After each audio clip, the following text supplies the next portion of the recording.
இருக்கீங்களா? எல்லோரும் நல்லா இருப்பீங்கன்னு நான் நம்புகிறேன். Spread love because love is God. இப்போ நம்ம ராசவள்ளி கிழங்கு கஞ்சி தான் செய்ய போகிறோம். இதை ராஜகிழங்குன்னு சொல்லுவாங்க. இப்போ பாருங்கள், இது உரிச்சோன்னா இப்படி தான் இருக்கும். உள்ள பாருங்கள், இந்த மாதிரி பர்பிளாக இருக்கும்.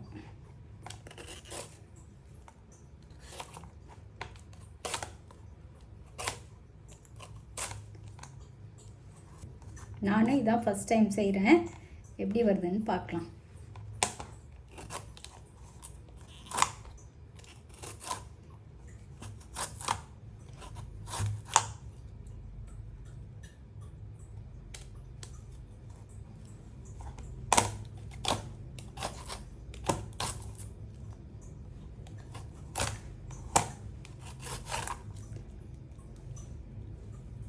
சில பேர் இதோட ஜவ்வரிசி போட்டும் கஞ்சி செய்வாங்க போல இருக்குது. நான் இப்போ ப்ளெயினாக தான் செய்ய போகிறேன். ஏன்னா ஜவ்வரிசி போட்டோன்னா பாயசம் மாதிரி ஆயிருமோ அப்படின்னு எனக்கு ஒரு யோசனை. ஸோ ஜவ்வரிசி போடாமல் நான் ப்ளெயினாக, இந்த கிழங்கோட டேஸ்ட் எப்படி இருக்குது, இது எப்படி இதுன்னு தெரிஞ்சுக்கிறதுக்காக நான் ப்ளெயினாக தான் இப்போ செய்ய போகிறேன். டேஸ்ட் எப்படி இருக்குன்னு நான் தெரிஞ்சுக்கணும்.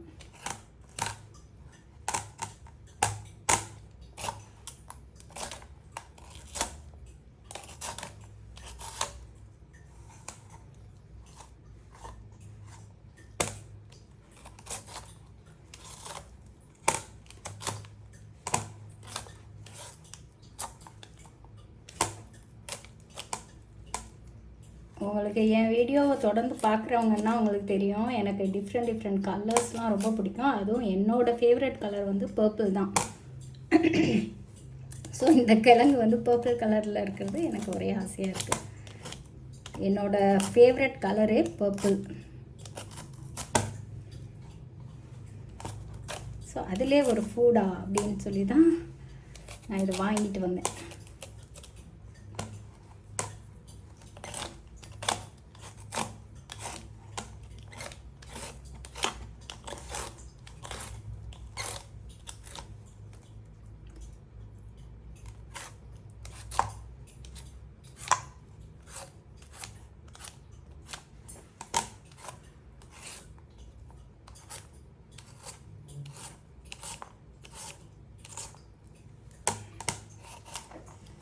புது கிழங்குன்னா அரிக்குமா என்னன்னு தெரில. இப்போ இது நான் வாங்கிட்டு ஒரு வாரம் ஆயிடுச்சு. அதனால நான் சும்மா தான் சீவுறேன்.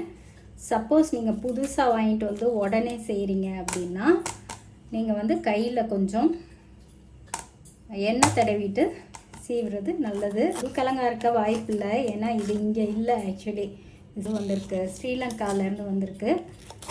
அங்கேருந்து இங்கே வரத்துக்கே எப்படியும் நாள் ஆகும். ஸோ இது பழைய கிழங்காக தான் இருக்கும்.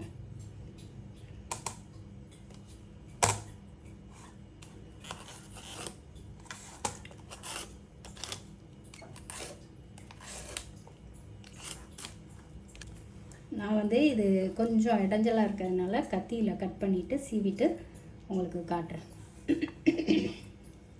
ஏன்னா இங்கெல்லாம் இதை வச்சு சீவ முடியாது.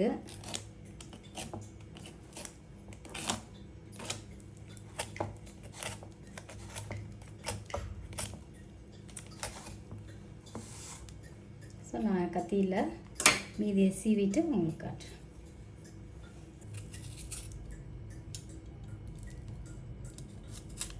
கொஞ்சம் நம்ம இப்படி கட் பண்ணும்போதே இது சேப்பங்கிழங்கெல்லாம் இருக்கும்ல, சேனக்கிழங்கு ஏம் இல்லை, சேப்பங்கிழங்குன்னு சொல்லுவாங்க. அதாவது இது கொலகேஷியா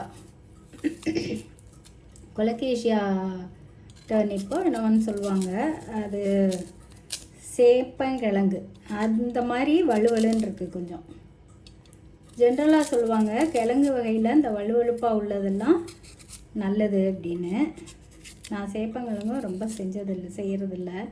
இங்கே ரொம்ப ஒன்றும் கிடைக்காது, எங்கேயாவது தான் கிடைக்கும். நான் கிடைச்சாலும் இது பிள்ளைங்களுக்கு வலுவலுன்னு இருக்கிறதுனால பிடிக்கலன்னு நான் செஞ்சதில்லை. அதில் வறுவல் செஞ்சால் ரொம்ப நல்லாயிருக்கும் போல இருக்குது. நல்லாயிருக்கும். எங்கள் வீட்டில் நான் சாப்பிட்ருக்கேன். இங்கே நான் செஞ்சது ரொம்ப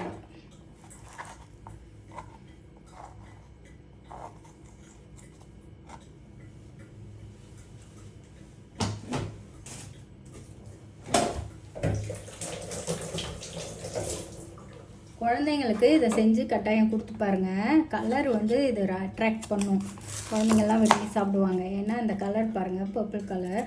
எனக்கே அதனால தான் ரொம்ப ஆசையாக இருந்துச்சு இது செய்யணும், வாங்கணும் அப்படின்னு. பை காட்ஸ் கிரேஸ் எனக்கு கிடச்சிச்சு இது.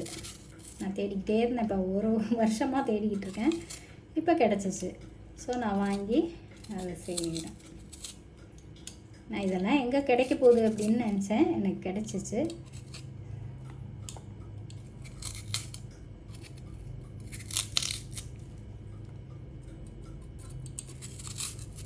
இந்தியாவில் கிடைக்குதா என்னன்னு எனக்கு தெரியல. கிடைச்சா வாங்கி செஞ்சு பாருங்கள். இல்லைன்னா பாருங்கள், பார்க்கவே ஆசையாக இருக்குது.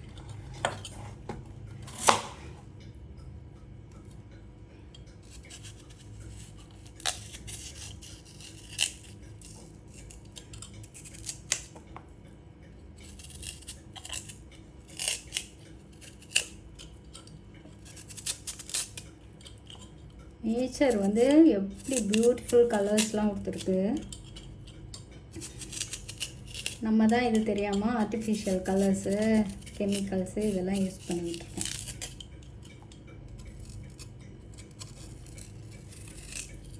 Live with நேச்சர்ம்பாங்க. நேச்சரோட ஒன்றிய வாழ்க்கை தான் அழகான வாழ்க்கை.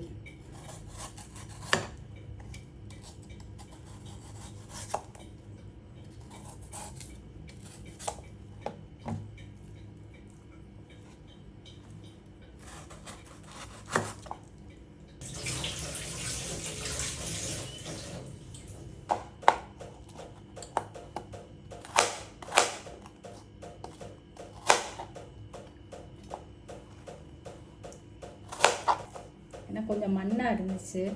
முதல்ல கழுவுனாலும் அந்த இடுப்புலையெல்லாம் கட் பண்ணும்போது கொஞ்சம் மண்ணாக இருந்துச்சு. அதனால தான் நான் திரும்ப கழுவிட்டேன். ஆனால் ரொம்ப ஹார்டெல்லாம் இல்லை. இந்த கிழங்கு சாஃப்டாக தான் இருக்குது. கட் பண்ணலாம்.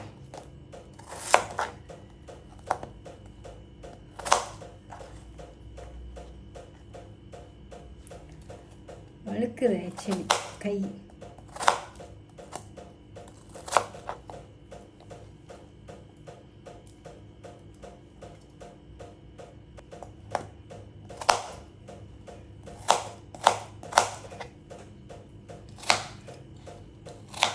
இப்போ பாருங்கள், நான் இந்த அளவு தண்ணி வச்சு இப்போ இதை வந்து அடுப்பில் வச்சு கொதிக்க. இப்போ இது கொதித்ததுக்கு அப்புறம் தான் நம்ம வந்து அந்த கிழங்க அதில் போடணும். கொதிக்கட்டும் தண்ணி. இப்போ பாருங்கள், தண்ணி கொஞ்சம் கொதிக்க ஆரம்பிச்சிருச்சு.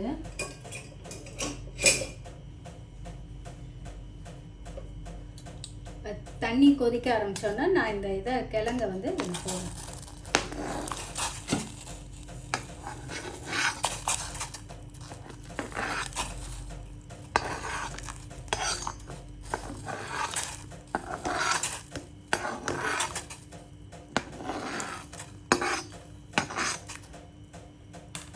இப்போ வந்து இந்த கிழங்குக்கு மேலே வரைக்கும் தண்ணி இருக்கணும். ஏன்னா இது நல்லா வேகணும்.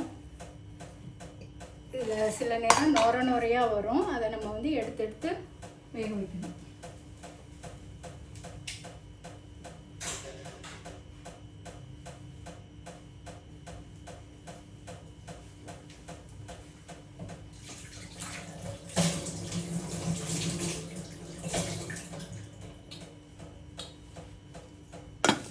ஸோ இப்போ மூடி நம்ம இதை வந்து நல்லா சாஃப்ட் ஆகுற வரைக்கும் வேக வைக்கணும்.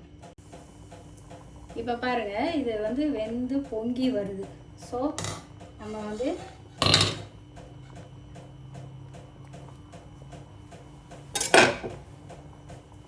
இப்போ இதில் வந்து இந்த வெள்ளையாக வர்றதெல்லாம் கொஞ்சம் எடுத்துடணும்.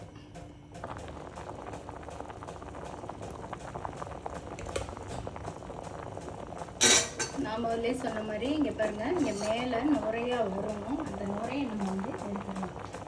இந்த சோயாபீன் பால் காய்ச்சும் போது எப்படி நுரையெல்லாம் எடுத்து போடணுமோ அந்த மாதிரி நுரையை வந்து எடுத்து போட்டுட்டு நல்லா வேக வைக்கணும். இது வந்து சாஃப்ட் ஆகுற வரைக்கும் வேக வைக்கணும். குக் பண்ணிக்கிட்டு இருக்கும்போதே உங்களுக்கு ஒரு டிப்ஸு சொல்கிறேன். இப்போ பாருங்கள், பொங்கி பொங்கி ஊற்றிக்கிட்டு இருந்துச்சு. நான் இதை வேக வைக்கும்போது பொங்கி பொங்கி ஊற்றுச்சு. நான் என்ன பண்ணேன், இப்போ அது மேலே வந்து ஒரு மரக்கறி இப்போ எடுத்துட்டேன். நீங்கள் வேணால் பாருங்கள், பொங்கி மேலே வரும், ஒழுகும். ஸோ இப்போ வந்து பார்த்தீங்களா, இங்கே பாருங்க, பொங்கி பொங்கி ஊற்றும்.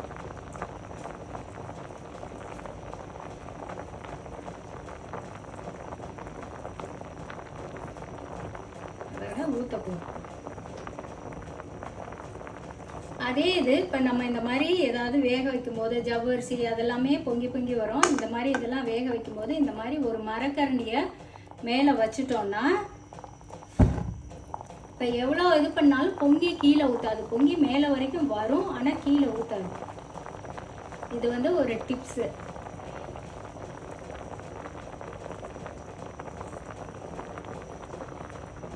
இதை அந்த மரக்கரண்டியை தாண்டி பொங்கி கீழே ஊற்றாது. பாலுமே அதே மாதிரி தான். நீங்கள் பால் வைக்கும் போதும் இப்போ அந்த பக்கம் கொஞ்சம் வேலையாக இருக்கீங்கன்னா மேலே ஒரு மரக்கரண்டி வச்சுட்டிங்கன்னா அது வந்து கொதிச்சு கொதிச்சு உள்ளேயே தான் இருக்குமே ஒழிய பொங்கி வெளியில் ஊற்றி அடுப்பு அணையாது. ஸோ இதை ஒரு டிப்ஸாக நீங்கள் நினச்சி. இப்போ பாருங்கள், கிழங்கு ஓரளவு நல்லா வெந்துருச்சு. இப்போ நம்ம வந்து பொட்டேட்டோ மேஷரால் வச்சு மேஷ் பண்ணி விடுவோம். இதை நல்லா மேஷ் பண்ணி விட்டுருணும். ஆக்சுவலி நான் கொஞ்சம் தண்ணி கூட வச்சுட்டேன், அதனால தான் இன்னும் தண்ணியாக இருக்குது. கொஞ்சம் தண்ணி கூட கம்மியாக வைக்கலாம். ஆக்சுவலி அந்த கிழங்கு மூழ்கிற அளவுக்கு வச்சா போதும். நான் கஞ்சி தானேன்னு கொஞ்சம் கூட வச்சுட்டேன், அதான் கொஞ்சம் தண்ணியாக இருக்குது.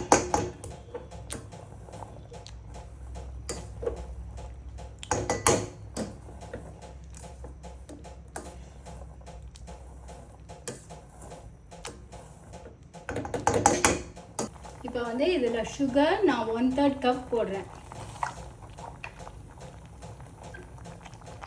இதை போட்டுட்டும்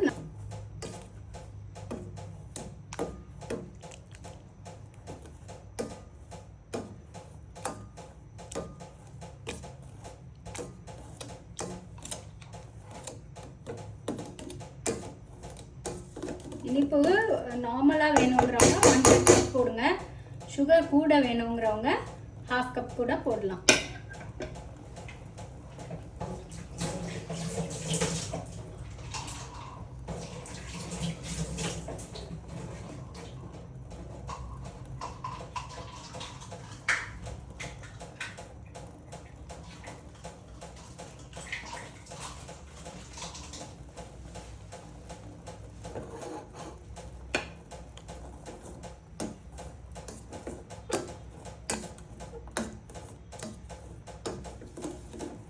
இதை வந்து அரைக்க தேவையில்லை, கையாலே மசிச்சு மசிச்சு மசிச்சு நல்லா தூள் மாதிரி ஆக்கிடலாம்.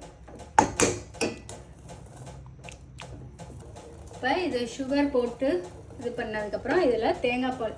இப்போ இது நல்லா கொதிச்சிருச்சு. இதில் நம்ம தேங்காய் பால், சுகர் எல்லாமே சேர்த்துட்டோம். நான் ஒரு பிஞ்சு ஏலக்காய் பொடியும் போட்டுட்டேன். இப்போ நம்மளோட ராசவள்ளி கிழங்கு கஞ்சி இஸ் ரெடி நவ். இப்போ நம்ம ஸ்விட்ச் ஆஃப் பண்ணிடலாம் அடுப்பை. இப்போ வந்து நான் இதை சர்விங் பிளேட்டுக்கு மாற்றிட்டு உங்கள்கிட்ட காட்டுறேன்.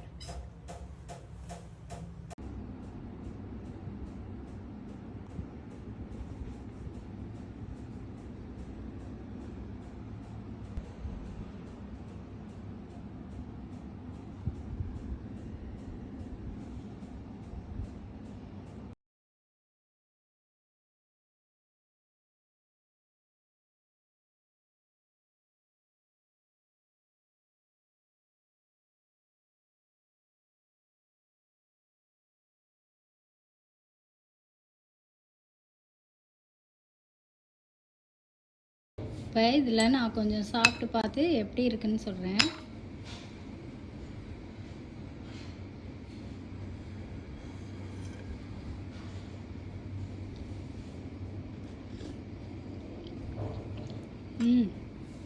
எம்மியாக இருக்குங்க.